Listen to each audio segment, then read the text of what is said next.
Muy bien. Yo quiero darle este pequeño estudio a los que se van a bautizar y especialmente a todos nosotros, ¿no? Pero los que van a bajar a las aguas, quiero que por favor me presten su atención al 100%. Esto trata del bautismo en aguas, hermanos. Esto es un estudio. Este no es un mensaje, es un pequeño estudio. Son 4 puntos que para mí son muy importantes y que creo que van a ser de bendición para los que se están bautizando, para los que ya se bautizaron, para los que no se han bautizado y tal vez hoy se decidan, también lo podrán hacer. Pero lo primero que quiero compartirle, o lo primero a entender, amados hermanos, es que el bautismo en aguas es un paso de obediencia o un acto de obediencia, no a una sugerencia. El bautismo en aguas no es una sugerencia, es un mandato, es un mandamiento de nuestro Señor Jesucristo.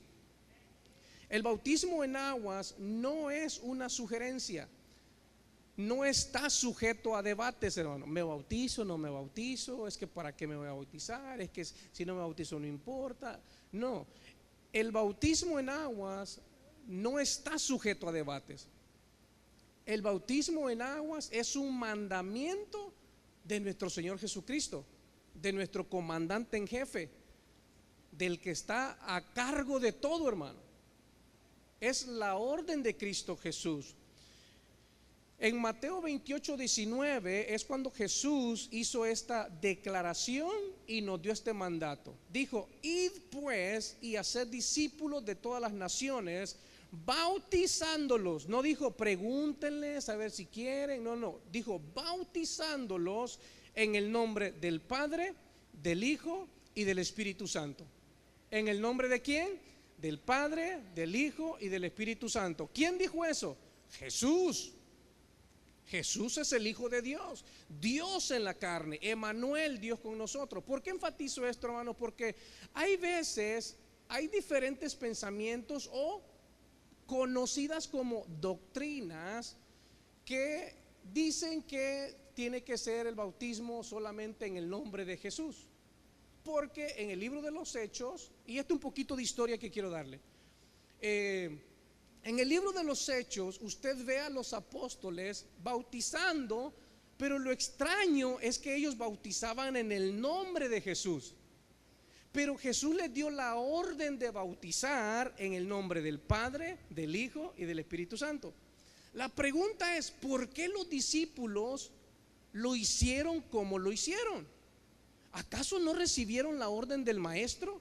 ¿Acaso se opusieron al maestro? ¿Acaso estaban en contra del maestro y no les importó que el maestro, el jefe de jefe, el señor de señores, el mero gallo, les dio la orden?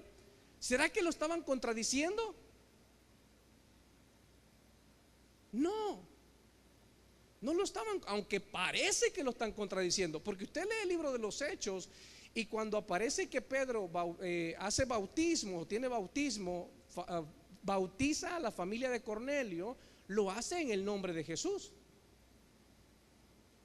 Los diferentes bautismos son en el nombre de Jesús, pero ellos recibieron la orden de Jesús: vayan por todas las naciones, hagan discípulos y bautícenlos en el nombre del Padre, del Hijo y del Espíritu. Sencillo. ¿Por qué lo hicieron así? La respuesta es sencilla, hermano. La respuesta es muy sencilla. No es que estaban contradiciendo al maestro, no es que estaban desobedeciendo a Jesús, no es que estaban haciendo las cosas como querían, no es que estaban estableciendo una nueva doctrina, porque la doctrina, la instrucción se la dio ¿quién? Cristo Jesús mismo, ¿sí o no?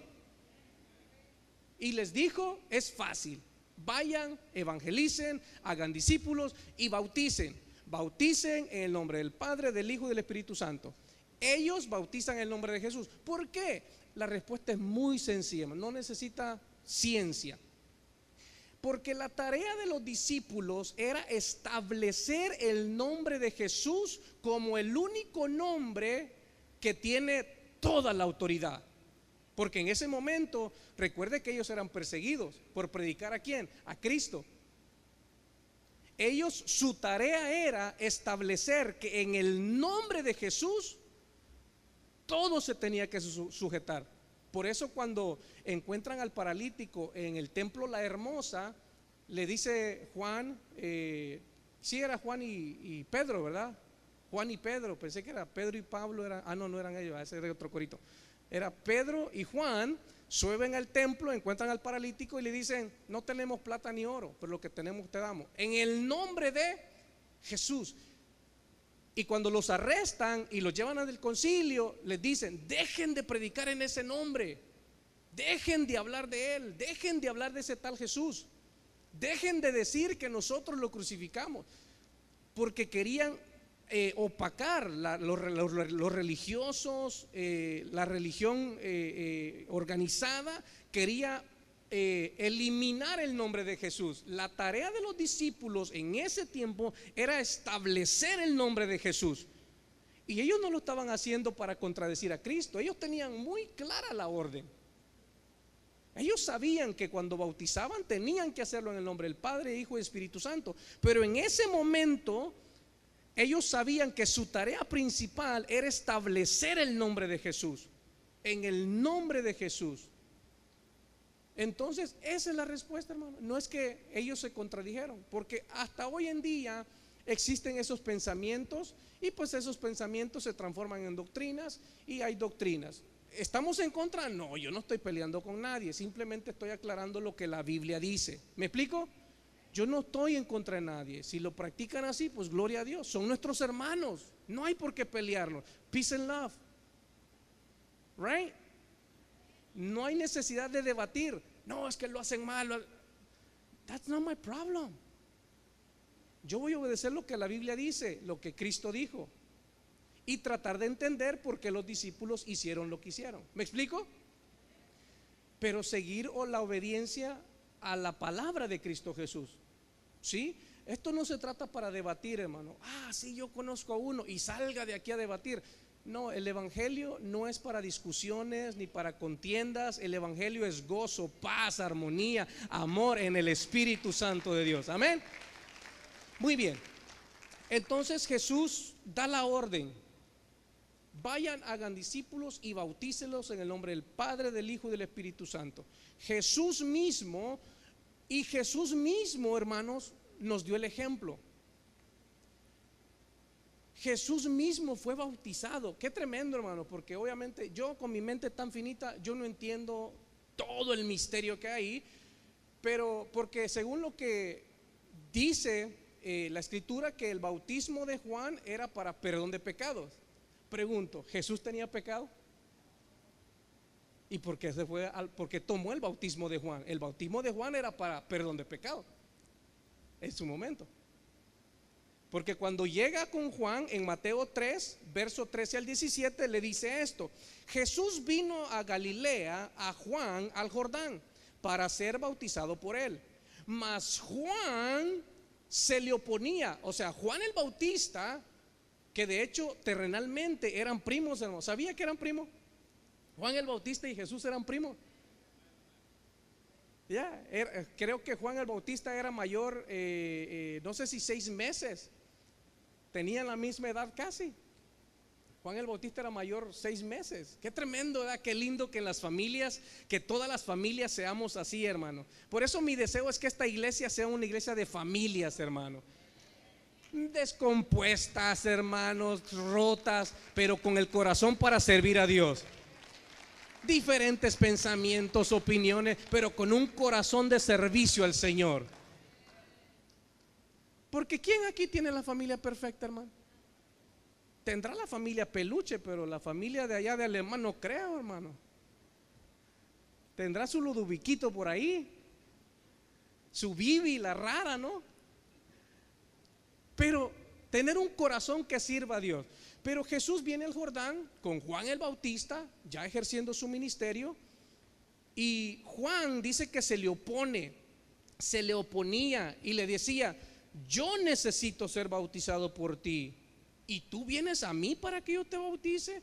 Pero Jesús le respondió: deja ahora, porque así conviene que cumpla toda justicia. Entonces Juan le dejó. Y Jesús, después que fue bautizado, escuchen los que se van a bautizar, escuchen lo que sucedió con Jesús, con el maestro. Cuando Jesús fue bautizado, sucedió algo muy interesante. Cada vez que yo participo de bautismos, hermano, mi deseo y mi oración siempre es que ocurra esto con los que se bautizan. Que no solamente sean bautizados con agua, sino que lo que sucedió con Jesús suceda con cada uno de los que bajan a las aguas. La Biblia dice que cuando Jesús bajó, después de que Jesús fue bautizado, bajó a las aguas, dice que subió del agua, y he aquí, dice Mateo, al describir lo que él vio, dice, y he aquí, los cielos le fueron abiertos y vio al Espíritu Santo de Dios que descendía como paloma y vino sobre él. Y hubo una gran voz del cielo que decía: este es mi Hijo amado, en quien tengo complacencia. Y esa es mi oración, hermano, para los que siempre bajan a las aguas. En verdad, dentro de mi corazón, la oración es esta. Cada vez que hablo de bautismos y escucho hay bautismos, esta es mi oración. Siempre diciéndole: Señor, que los cielos se abran sobre aquellos que bajan a las aguas, que puedan recibir el bautismo del Espíritu Santo, y que escuchen en su corazón, hermano. Porque si usted escucha en su corazón el eco de la voz de Dios diciendo: tú eres mi hija amada, tú eres mi hijo amado, hermano, ¿quién te quita eso de tu vida? Aunque el mundo te rechace, aunque el mundo te discrimine, aunque tus amigos te den la espalda, aunque todos te abandonen, tú dices: yo soy el escogido de Dios, yo soy especial para Dios. Nadie te quita eso de la mente, hermano. Y a veces yo lo hago chiste, hermano, y a veces yo digo: oh, galanes como yo y esto, y yo me tiro flores solo, hermano. Y no es que esté como se está enalteciendo o se cree mucho. ¿Sabe? Yo creo que sí me he creído mucho. Me he creído que soy hijo de Dios y soy especial para Dios, porque escuché la voz de Dios decirme: tú eres mi hijo amado. Para los que bajan a las aguas, entiendan, es un paso de obediencia, y Dios ama la obediencia. Por eso cuando Jesús lo hizo, no lo hizo porque tuviera pecado, lo hizo para cumplir con el plan divino de la justicia que vendría a través de él. Nosotros lo hacemos porque nosotros sí hemos pecado, pero su sangre nos ha limpiado. Y hoy, al bajar a las aguas, declaramos: tú eres mi Señor, tú eres mi Dios, y yo me someto a tu palabra y a obedecerte. Y cuando obedecemos, when you obey God, and that's what you guys are doing, los que van a bajar a las aguas, tú estás dando un paso de obediencia. Y yo creo que al hacer eso, por eso es que yo me atrevo a decirle a Dios: Señor, que ellos oigan tu voz, porque Dios ama la obediencia. Le dijo el profeta Samuel a Saúl: ¿acaso ama a Dios más los sacrificios que la obediencia? Dios ama la obediencia, no que no ama los sacrificios, pero cuando el sacrificio va acompañado de la obediencia, los cielos se abren, la gloria de Dios se manifiesta, la voz de Dios truena en los cielos y en nuestro corazón, porque Dios ama la obediencia. Añádale sacrificios, olvídese, esa es una ofrenda especial al Señor, olor grato, fragante aroma. Y lo que están haciendo es obediencia. Es el paso de obediencia. Porque mi Señor lo dijo, lo voy a hacer. Porque Él es mi Señor. Los felicito. Y si usted está aquí y aún no lo ha hecho y ya lleva años en el Evangelio, hágalo. Porque eso es obedecer a nuestro Señor. No, yo no necesito. Entonces estás en desobediencia con tu Señor y no es tu Señor. I'm sorry. Porque ni al jefe no le ponemos al brinco, hermano. ¿Cuántas veces le ha puesto al brinco al jefe usted en su trabajo? ¿Verdad que nunca? ¿Por qué? Lo corre, hermano. Pero leemos que Cristo dice: vayan, hagan discípulos, pero bautícenlos en el nombre del Padre, del Hijo y del Espíritu Santo. Y a veces aceptamos a Cristo y nos quedamos sin bautizar. Yo he conocido gente por varios años que no se han bautizado. No, ¿para qué? Ya tengo a Cristo en mi corazón. Pero eso habla de que aún estás haciendo tu propia voluntad y no te has sometido al señorío de Cristo Jesús. ¿Sabe una cosa? Para muchos Jesús puede ser su Salvador. Para todos Jesús puede ser su Salvador. Pero no para todos Jesús es el Señor. Porque hay una gran diferencia, hermano. Jesús puede ser tu Salvador y tú vives contento: yo tengo a Jesús, yo soy salvo. Pero decir Él es mi Señor significa que estás sometido a la autoridad de Dios. Y cuando tú escuchas Jesús dijo esto, usted dice como un soldado: sí, mi Señor. Y obedeces. ¿Por qué? Porque es tu Señor. El ejemplo que a mí me conmovió y me ayudó a entender más o menos un poquito mejor esa palabra es en Tomás. Tomás fue uno de los discípulos de Cristo, hermano. Tomás, el apóstol Tomás, caminó con Jesús, vio milagros, vio a los muertos resucitar, ciegos ver, cojos andar, vio tantos milagros, pero era un creyente incrédulo. Porque cuando Jesús fue crucificado y puesto en la tumba, los discípulos que habían visto a Jesús fueron y le dijeron: oye, hemos visto al maestro, está vivo. Y Tomás dijo: no, hasta que yo no lo vea, yo no lo voy a creer. Pero tengo que ver sus cicatrices, meter mi dedo en donde sus clavos de sus muñecas fueron puestos, meter mi mano en su herida del costado.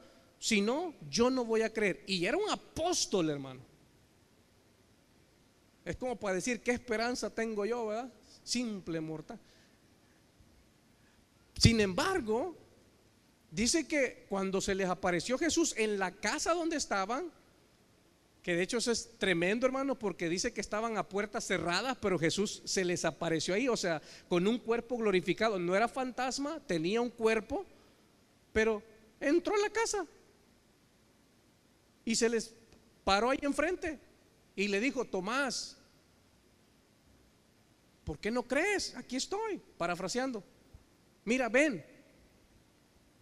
Y lo tocó: mete tu dedo. Y le metió el dedo. Mira, ven, toca el costado. Y el costado.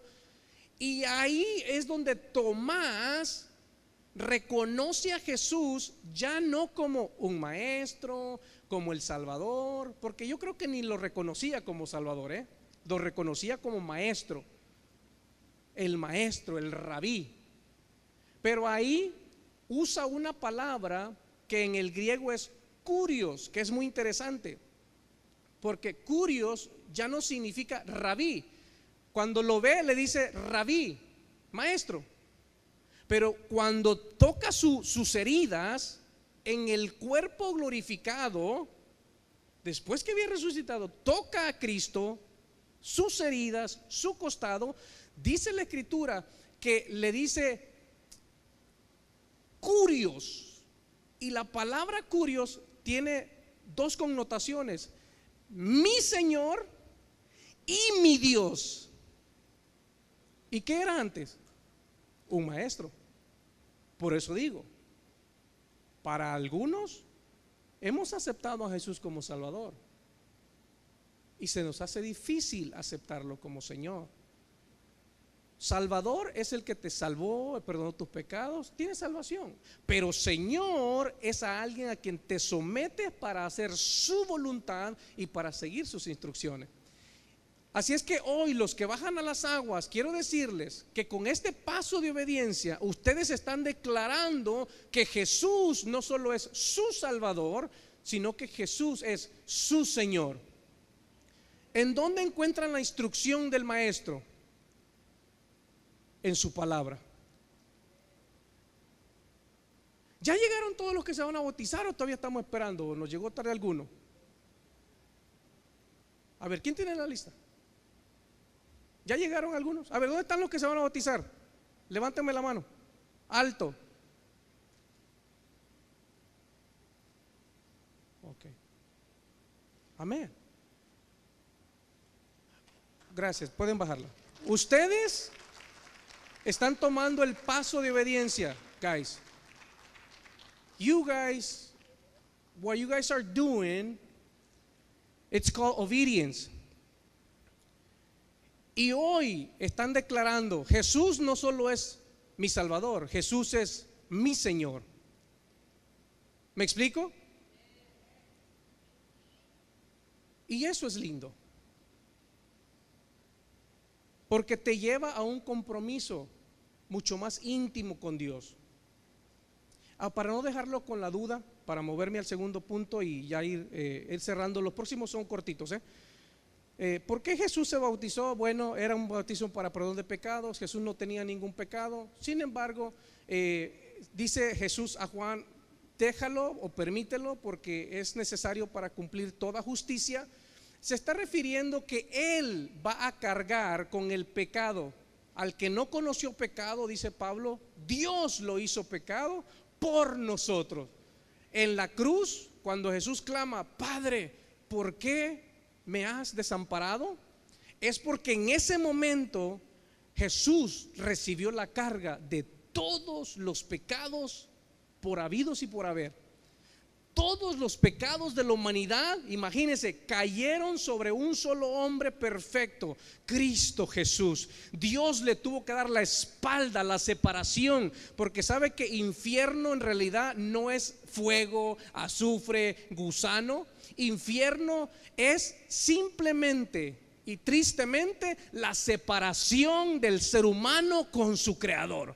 Eso es un infierno. Y Jesús lo demostró en la cruz cuando dijo, Padre, ¿por qué me has desamparado? Imagínese, sintió lo que tú sientes en la desesperación, sin esperanza, sin refugio, sin fuerza, sin consuelo. Hermano, Jesús cargó nuestros pecados. Y Él se bautizó sabiendo que iba a caer el pecado sobre Él. ¿Me explico? Ok, esa era una breve explicación. Pero muchachos, ladies and gentlemen, que se van a bautizar el día de hoy, yo oro para que los cielos sean abiertos sobre ustedes, que puedan escuchar la voz de Dios y que eso transforme su vida como lo hizo con Tomás. Que si lo que han vivido hasta hoy solamente ha sido la experiencia de un Salvador, que puedan tener la experiencia que tuvo Tomás. La experiencia de un Cristo resucitado, que no están siguiendo a un Cristo muerto, que están siguiendo al Cristo que venció a la muerte, al infierno, al diablo y sus demonios, y que ahora está sentado a la diestra de la majestad, y que un día toda rodilla se doblará ante el Cristo a quien tú estás obedeciendo.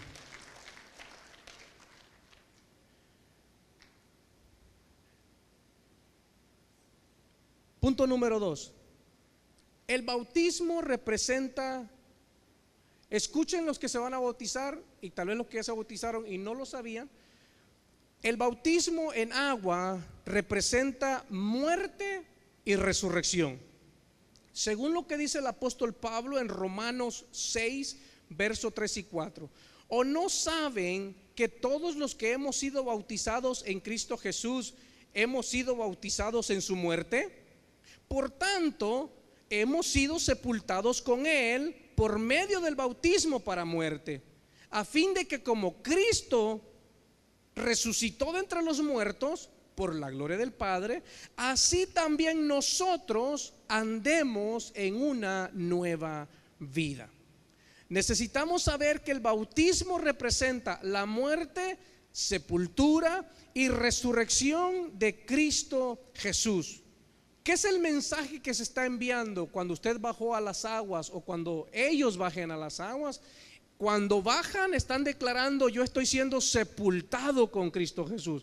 Cuando salen de las aguas es una declaración profética y de fe, decir: así como Cristo murió y fue sepultado, yo en las aguas estoy siendo sepultado y estoy dando a morir a mi viejo hombre. Y cuando sale de las aguas es una declaración: como Cristo resucitó, ahora yo así resucito para una nueva vida en Cristo Jesús. Sales del agua y es como una sombra, una profecía, declarar: como Él resucitó, así yo voy a resucitar con Él una vez más. Eso es lo que representa el bautismo. Poderoso, ¿verdad? Cuando participamos del bautismo, estamos declarando que estamos muriendo, que estamos siendo sepultados, que estamos sepultando nuestra antigua vida y resucitando a un nuevo estilo de vida, a una nueva vida en Cristo Jesús. Colosenses 2:12 dice: habiendo sido sepultados con Él en el bautismo, en el cual también han resucitado con el poder de la fe en la acción del poder de Dios, que le resucitó de entre los muertos. Solo está aclarándolo una vez más en Colosenses lo que leí en Romanos, que al ser bautizados estamos declarando la muerte a nuestra vida antigua, a la práctica de hábitos que no van de acuerdo a la voluntad de Dios. Al ser bautizados y al salir de las aguas estamos declarando que estamos entrando a una nueva vida, a una nueva etapa, que lo que pasó antes, Dios te está diciendo: borrón y cuenta nueva. Hoy te doy un nuevo empezar. Hoy vas a tener un nuevo inicio para una nueva vida en Cristo Jesús. Por eso, si usted quiere experimentar la vida de Cristo, entonces obedezca a Cristo. Obedezca a Cristo, porque solo en Cristo tenemos la nueva vida. ¿Cuántos dicen amén?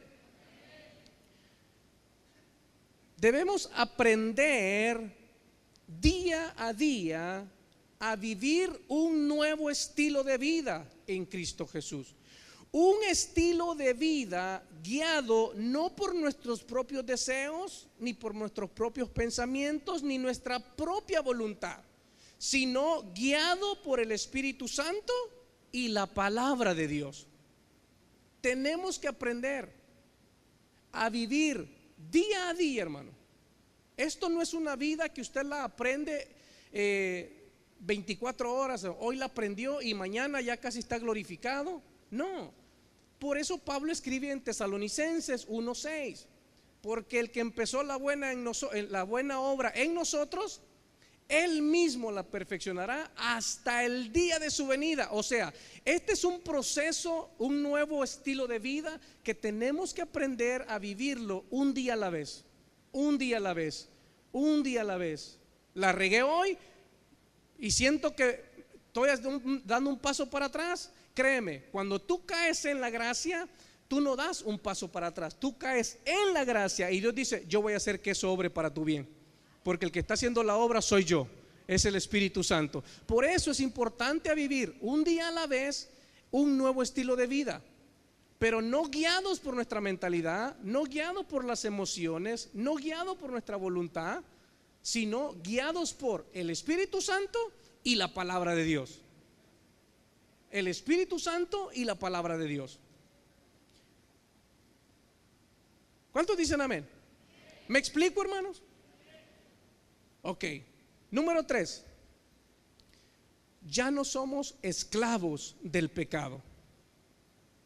Por tanto, no reine el pecado en vuestro cuerpo mortal, para que no obedezcáis sus lujurias, ni presentéis los miembros de vuestro cuerpo al pecado como instrumentos de iniquidad, sino presentaos vosotros mismos a Dios como vivos de entre los muertos, y vuestros miembros, o sea nuestro cuerpo, presentarlo a Dios como instrumentos de justicia, porque el pecado no tendrá dominio sobre ustedes, pues ya no están bajo la ley, sino bajo la gracia. ¿Qué significa esto? Esto significa que el pecado ha perdido su poder, su autoridad sobre nuestras vidas. Y hoy podemos vencer por nuestra fe en Cristo Jesús. Usted y yo podemos vencer la tentación, hermano. Jesús dijo, porque yo he vencido al mundo, ustedes también vencerán. Jesús venció la tentación. Cuando Jesús salió del agua al ser bautizado, dice que el Espíritu Santo lo llevó al desierto. Y no es que te van a llevar al desierto, pero lo que sí es verdad es que así como Jesús fue tentado, también tú serás tentado para continuar en ese mismo estilo de vida que antes tenías. El diablo tentó a Jesús, pero Jesús nos demostró, Jesús venció no porque era el Hijo de Dios. Jesús no venció por eso, hermano. En una ocasión alguien me dijo, no, pero es que Jesús perdona porque Él es Dios. Pero yo soy un ser humano. Y le digo, oiga, pero si Jesús fue un hombre de carne y hueso como nosotros. La razón por la que Jesús pudo vencer es porque Jesús fue lleno del Espíritu Santo, obedeció la voz del Padre, no vivió por sus emociones, vivió por el Espíritu y por la palabra. Porque cuando él estaba en el desierto, dice que el diablo se le apareció y para tentarlo. Lo que Jesús usó fue la palabra. Pero antes de ir al desierto, la Biblia dice que el Espíritu lo llevó al desierto. ¿Estaba lleno de quién? Del Espíritu. ¿Y conocía qué? La palabra.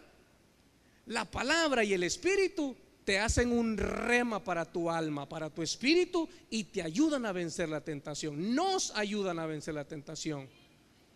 Desde ya te digo, no siempre vas a tener victoria, o vas a tropezar muchas veces. Pero aquí lo importante es, ¿te vas a quedar en el suelo o te vas a levantar para seguir luchando otra pelea más, otra batalla más? Diciendo, no, yo tengo a Cristo en mi corazón, tengo al Espíritu Santo, tengo la palabra viva y yo sé que con Él voy a vencer. Mi vida no va a ser igual, mi vida va a ser diferente. Yo he sido escogido por Dios. Yo te recomiendo eso, aunque falles. Hay gente que falla y se va de la iglesia, se va a la congregación, se esconde, se avergüenza. Cuando en realidad, hermano, si fallamos deberíamos de correr a la iglesia, al altar, o aquí pues, aquí enfrente, y arrodillarnos o postrarnos y adorar a Dios para ser cubiertos de misericordia. No correr de Dios, sino correr hacia Dios. ¿Cuántos me siguen? ¿Sí? Entonces el pecado ya no tiene dominio. Ya no puede decir uno, ay, es que el diablo me hizo hacer. Y el diablo en una esquina y ve a Dios y le dice, yo no fui, Él fue, es carnal. Dice, no, es que el diablo, Señor, el diablo. Esa es falta de madurez, porque no queremos reconocer, tomar responsabilidad de nuestros errores, hermano. El diablo le dice, yo te aseguro que yo no fui. Yo te lo juro que yo no fui. Yo andaba tentando al otro y lo dejé solo porque me dijiste, déjalo. ¿Sí me explico? Muy bien, el pecado ya no tiene poder, dominio, porque ahora el Espíritu Santo vive en nosotros. Ahora la palabra tiene que hacer morada en nosotros. Somos templo del Espíritu. Ahora quien debe dominarnos y guiarnos es el Espíritu. Aunque el pecado se presente, ya no puede dominarnos. De hecho, Filipenses 4:13 dice, todo lo puedo en Cristo que me fortalece. Y hay un ejemplo muy interesante, hermanos. Yo ya voy por el punto 3, este es el próximo, el punto 4. Pero hay un ejemplo muy interesante de esto, hermano. En el Antiguo Testamento, Dios mismo habla con Caín. Caín y Abel, ¿se recuerda de sus hermanos? En Génesis 4. cuando ambos vienen a presentar una ofrenda a Dios. ¿Se recuerda ese caso? Es un caso familiar, hermano. Ya, es un caso familiar. La doctora Polo hubiera hecho billete con ese caso. Caso cerrado. Dice que Abel trajo su ofrenda y a Dios le agradó. Caín trajo su ofrenda, pero a Dios no le agradó. Dice que el rostro de Caín se demudó, se transformó, hermano, porque se enojó horrible. Y Dios le salió al encuentro. Y en Génesis 4:7, la nueva versión internacional o la nueva traducción viviente dice así: Dios hablando con Caín cuando se enojó contra su hermano Abel, antes de que lo matara, hermano, antes de que le diera cuello. Porque en el próximo versículo 8 es cuando lo mata, pero Dios acababa de hablar con él, porque había salido enojado del culto, hermano. Salió enojado con su hermano, imagínense. Por eso no se enoje con su hermano. Le dio cuello, pum, o sea, sí lo mató, hermano. Pero ahora ya no necesariamente usted tiene que matar a alguien físicamente delante de Dios. Jesús dijo: oíste que fue dicho, no matarás. Y elevó el mandamiento, hermanos, a un estándar que todos lo hemos quebrado. Y dijo: mas yo les digo, si alguno de ustedes se enoja contra su hermano, será culpable de homicidio. ¡Ah! ¿Cuántos asesinos potenciales hay aquí? Bolizo así. ¡Ah! Jesús elevó el mandamiento a un estándar mucho más elevado, o sea, a la perfección. Ni enojarte, porque si te enojas contra tu hermano, es como si le estás deseando, es como lo mataste. Para Dios, ese es el asesinato. No me diga nada, pero si yo pregunto, ¿cuántos se han enojado con alguien aquí? Lo primero que decimos es: pero usted no lo conoce a ese bestia como es. Es que esa loquita viera lo que me hizo. Se merecía que le dijera eso y más, pero me contuve, pastor, me contuve porque soy cristiana. ¿Quién no se ha enojado aquí, hermano? Y por eso es que todos somos culpables, hermano. Todos merecemos el castigo de Dios, el infierno, el estar separados de Dios. Sin embargo, en Cristo Jesús, por la sangre de Cristo, somos salvos, ¿ok? Somos salvos por la sangre. Por eso no puede decir: es que estoy bien delante de Dios, es que no estoy bien, es que no estoy pecando. No, hermano, si vives por eso vas a vivir frustrado. Mejor vive por gracia y obedece a Dios. ¿Me explico? Muy bien.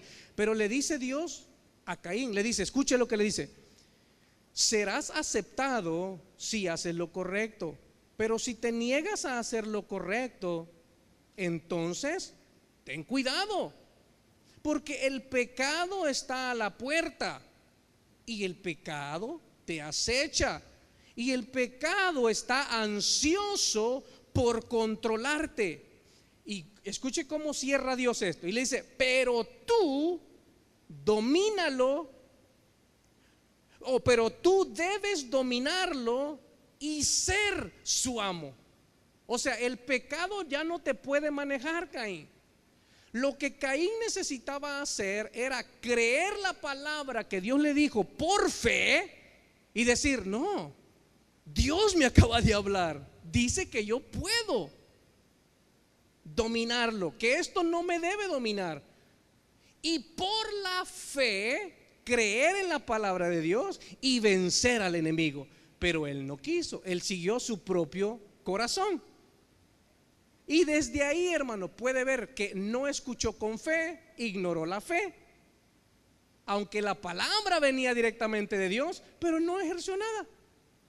Por eso es interesante cuando alguien dice: ay, es que ese mensaje no me toca. Ay, es que, ay, labra pura cosa liviana.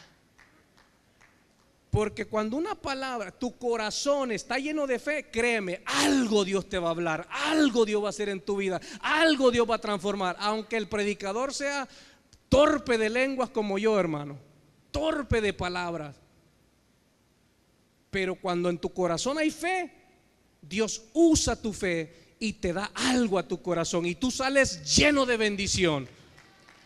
Pero el que no quiere oír a Dios, Dios le habló a Caín, hermano. El que no quiere oír a Dios, aunque Dios le hable directamente. Ahora imagínense si dice que Dios usa quijadas de burro, aquí le tiene un completo, hermano. Dijo, no solo la quijada, llévenmelo todo, le dijo a Gabriel. Y le plantó uno aquí, hermano. No, ni tan burro ni tan menso, hermano. Me sé del 1 al 10. El que no quiere oír a Dios, no lo oye, hermano. Aunque Dios le hable como lo hizo con Caín. Qué tremendo, ¿verdad? Escuchar el tronar de la voz de Dios y todavía cerrar tu corazón. Porque usted lea la historia, hermano. Llegue a casa, lea la historia, capítulo 4 de Génesis. Dios le habla, verso 7. Verso 8. Y Caín habló con Abel y le dijo, vamos al campo. ¡Pum! Le dio cuello. Un versículo después. Qué fuerte, ¿verdad? Por eso, muchachos que se están bautizando el día de hoy, escojan siempre tener fe en su corazón para escuchar la voz de Dios, para que cuando escuchen la palabra su corazón sea bendecido. Nunca digan, ay, Dios no me va a hablar. Ay, Dios siempre quiere hablar contigo. Iglesia, Dios siempre quiere hablar contigo. Dios siempre quiere hablarte, quiere darte paz, quiere darte su amor. Dios siempre tiene una palabra para ti, porque Él quiere bendecirte. Dios te ama. Dios te ama. Dios te ama. Aunque tú no lo creas, Dios te ama. Aunque tú no te sientas amado o amada, Dios te ama. Eres la niña de los ojos de Dios. Eres lo más especial que Dios tiene sobre la tierra. Pero que haya fe en tu corazón. ¿Cuántos dicen amén? Ok, número 4, y cerramos con esto. Y nos preparamos, por favor. Le voy a pedir a mi hermano Reyes que se vaya preparando, vaya tomando posición. Y los que se van a bautizar, pues en un minutito les voy a dar instrucciones para que vayan a hacer la línea. Pero escuchen el número 4, por favor. Punto número 4 y cerramos. ¿Qué espera Dios de nosotros hoy? ¿Qué espera Dios de nosotros? Tal vez tú te bautizaste hace 20 años, 10 años, pero tal vez te sigues preguntando, ¿pero qué espera hoy Dios de mí? Pues yo me bauticé y seguí, ¿y qué onda ahora? Tal vez tú te preguntas eso. Los que se van a bautizar, tal vez tengan la pregunta, ¿y qué espera hoy Dios de mí? O sea, doy este paso y ¿luego qué? ¿Luego qué hago? ¿Me mojo y salgo y lo mismo? ¿Qué es lo que sucede? Si tenías la inquietud, esta es la respuesta de la palabra de Dios. Primera de Pedro 4, verso 1 al 2 dice, por tanto, puesto que Cristo ha padecido en la carne, armémonos también con el mismo propósito. Pues quien ha padecido en la carne ha terminado con el pecado para vivir, escuchen muchachos, para vivir el tiempo que le queda en la carne, no ya para las pasiones humanas, sino para la voluntad de Dios. ¿Qué espera Dios de mí? ¿Qué espera Dios de nosotros? Hoy que estamos declarando muerte, sepultura, nacimiento a una nueva vida en la resurrección de Cristo, sencillo. Hermanos, iglesia y los que se van a bautizar, es muy sencillo. Lo que Dios espera de ti y de mí es que vivamos para Él el tiempo que Él nos permita vivir en la tierra. Que lo que hagas de hoy en adelante, tanto la iglesia en general y los que se van a bautizar, lo que Dios espera de nosotros, que lo que hagamos de nuestra vida, con nuestra vida, desde hoy en adelante, sea hacer su voluntad, o que vaya de acuerdo a su voluntad para ti.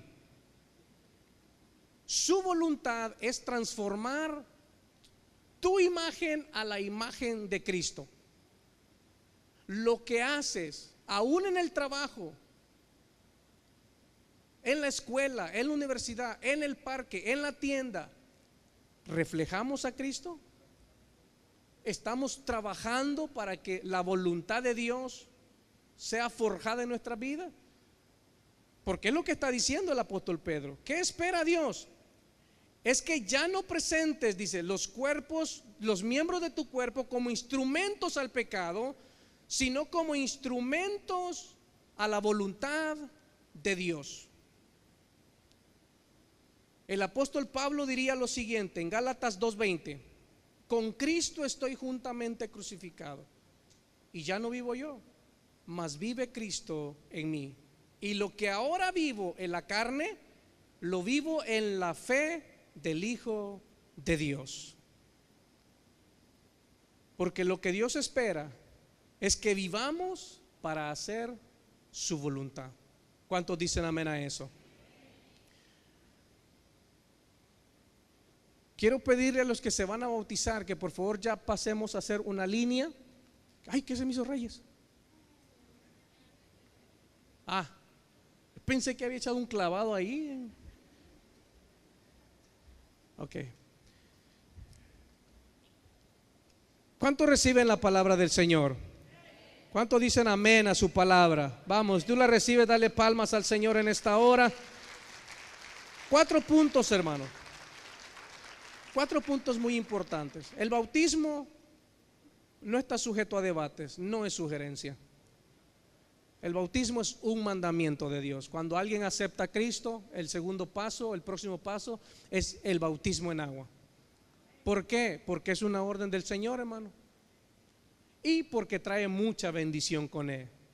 Número 1, porque es mandato de nuestro Señor. Amén. Número 2, porque el bautismo en agua representa la muerte, resurrección, muerte, sepultura y resurrección de Cristo Jesús a una nueva vida. ¿Sí? Número 3, porque declara que el pecado ya no tiene más poder sobre nosotros, que ya no somos esclavos del pecado. Ahora somos hijos de Dios, libres para servir a Dios, libres para adorar a Dios, libres para hacer su voluntad. ¿Sí? Número 3. Y número 4, ¿qué espera Dios de mí una vez que doy este paso de obediencia? Vivir los años que Él me regale en esta tierra para hacer su voluntad, para proclamar el evangelio, para que Cristo sea formado en mí y para que más almas se salven y vengan al conocimiento de Cristo Jesús. 4 cosas que para mí creo que son muy importantes entender y que marcan una línea muy recta para nuestras vidas como cristianos en el Señor. ¿Cuántos dicen amén a eso? Gloria al Señor. ¿Sí me di a entender, hermano? ¿Sí lo expliqué? Ok, bueno, gracias, hermano. Yo sé que usted por cariño me dice que sí. Al rato va a andar preguntando, ¿qué dijo el flaco? Bueno, ya me dijeron, no te digas flaco porque no te queda. Me paro así y ya se me un bultito aquí, hermano. Parezco pita amarrada yo, pero amén. Espero me haya entendido y espero que haya sido de bendición este pequeño estudio, hermanos, de la palabra en cuanto al bautismo en agua.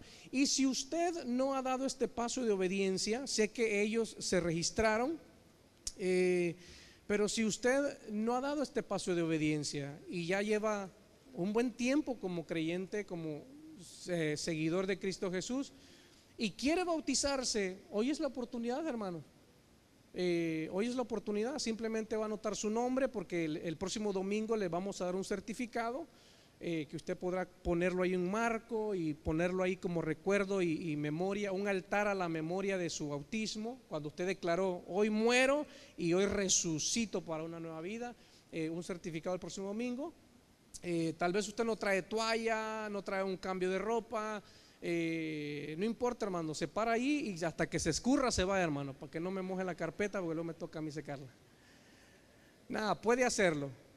puede hacerlo. En verdad, yo quiero abrir la oportunidad. Si alguien dice, ¿sabe qué? Yo no lo había hecho, pastor, y a mí me gustaría, porque quiero obedecer al Señor.